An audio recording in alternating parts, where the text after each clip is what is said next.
단지 그해 크리스마스가 다가오는 것이 우리는 두려웠다. 우리 가족에게 전쟁은 결코 끝날 것 같지가 않았다.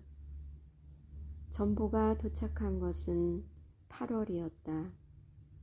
형의 몇 안 되는 개인 소지품, 관을 덮었던 깃발, 필리핀 섬에 있는 무덤의 위치, 그리고 형에게 수여된 공군 무공 십자 훈장이 우리에게 견디기 힘든 슬픔을 더해주며 하나씩 집으로 날아들었다. 미국 중서부 너른 평원에서 어린 시절을 보낸 형은 걸어서 학교를 다녔지만 하늘에 날아가는 비행기를 처음 본 순간부터 조종사가 되는 것이 꿈이었다. 형이 21살 때 우리는 워싱턴주 시애틀에 살고 있었다.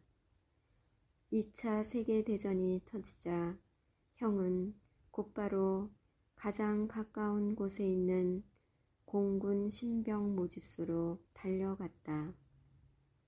그러나 아버지를 닮아 체구가 가냘프고 마른 편이었던 형은 4.5kg 모자가 체중 미달로 입대를 거부당했다.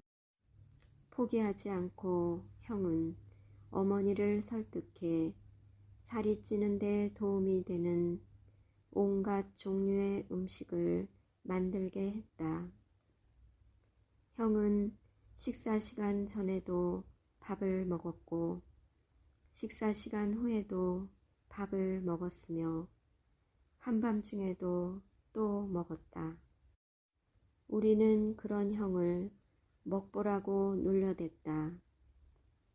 해군 사관학교에서 형은 저울에 올라섰다. 아직도 1kg이 미달이었다. 형은 크게 실망했다. 그도 그럴 것이 친구들은 하나둘씩 군에 입대하고 있었다. 가장 친한 친구도 이미 해병대에 들어간 뒤였다. 다음 날 아침 형은 기름기 가득한 베이컨 1kg과 계란 6개, 바나나 5개를 먹어 치웠다. 그리고 큰 팩에 든 우유를 셀 수 없이 마셨다. 돼지처럼 부른 배를 안고 형은 다시 해군 사관학교의 저울에 올라갔다. 그 결과 100g 초과로 아슬아슬하게 신체 검사에 통과할 수 있었다. 그 뒤 형이 워싱턴주 파스코에 있는 비행훈련학교에 자원하고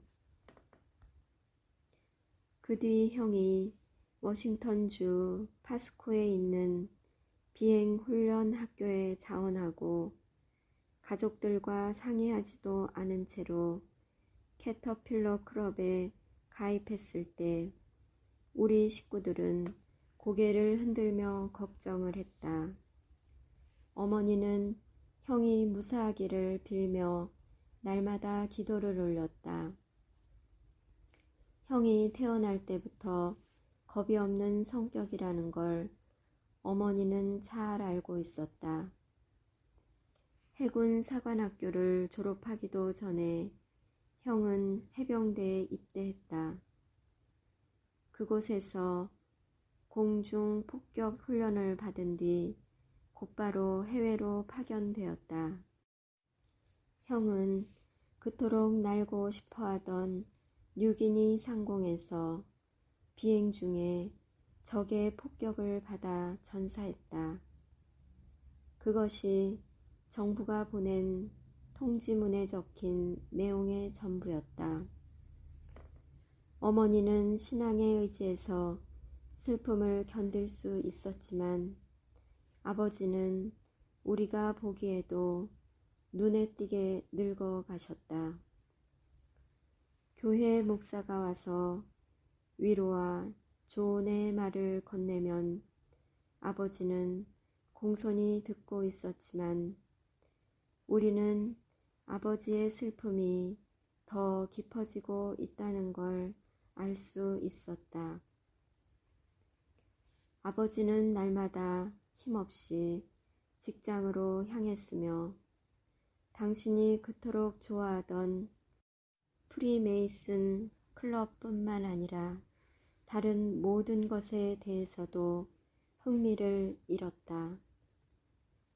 아버지는 프리메이슨 클럽의 반지를 갖는 것이 늘 소원이었다. 그래서 어머니의 고집에 따라 반지를 사기 위해 매달 몇 푼씩 돈을 모으고 있었다. 물론 형이 죽고 나서 그것마저도 중단되었다. 나는 크리스마스가 다가오는 것이 두려웠다. 형은 크리스마스를 무척 좋아했다.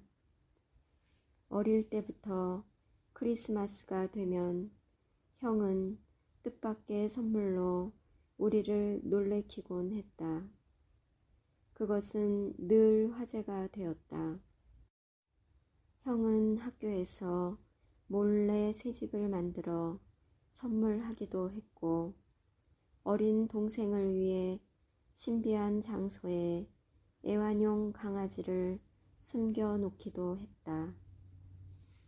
그리고 자기가 번 최초의 돈으로 어머니에게 멋진 옷을 선물한 적도 있었다.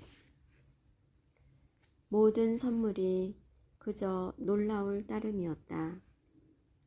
그런 형 없이 어떻게 크리스마스를 보낸단 말인가.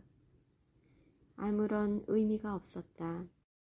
삼촌과 숙모와 할머니가 우리 집에 오시겠다고 연락을 했기 때문에 우리는 크리스마스를 준비하기 위해 몇 가지 동작을 취하긴 했지만 우리의 마음이 그 속에 담겨 있지는 않았다. 아버지는 갈수록 더 오랜 시간 말없이 창밖을 내다보며 앉아 있었고 어머니는 근심이 더 깊어졌다. 크리스마스 이브를 하루 앞둔 12월 23일 정부에서 보낸 것으로 보이는 또 다른 소포가 우리 집에 배달되었다. 아버지가 돌처럼 굳은 얼굴로 지켜보는 가운데 떨리는 손으로 어머니가 소포를 풀었다. 소포 안에는 형이 입던 푸른색 군복이 들어 있었다. 나는 참을 수 없이 화가 났다. 도대체 왜 이런 날 이런 소포를 우리에게 보낸단 말인가? 침묵이 무겁게 내려앉았다. 형의 군복을 접어 치우기 전에 어머니는 슬픔을 억누르지 못하면서도 가정주부의 본능으로 군복의 주머니를 하나씩 조사해 나갔다.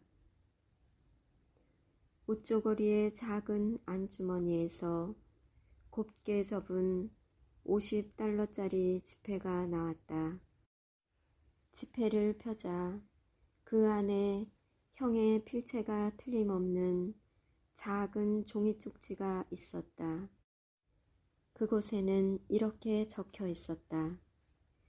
아버지의 프리메이슨 반지를 위해 내가 앞으로 100살을 산다 해도 나는 결코 그 순간 아버지 얼굴에 떠오른 표정을 잊을 수가 없을 것이다. 아버지에게 어떤 아름다운 변화가 일어났다. 그것은 기적의 손길, 기쁨의 암시, 그리고 조용한 평화 같은 것이었다. 아, 사랑이 주는 치유의 힘이란. 아버지는 꼼짝 않고 서서 그 종이 쪽지와 고이 접은 $50 지폐를 손에 들고 바라보았다. 마치 영원처럼 느껴지는 긴 시간 동안. 그러더니 아버지는 벽에 걸려있는 형의 사진 앞으로 다가가서 엄숙하게 말했다. 메리 크리스마스 내 아들아. 그리고는 눈물과 미소로 가득한 얼굴로 우리에게 돌아섰다.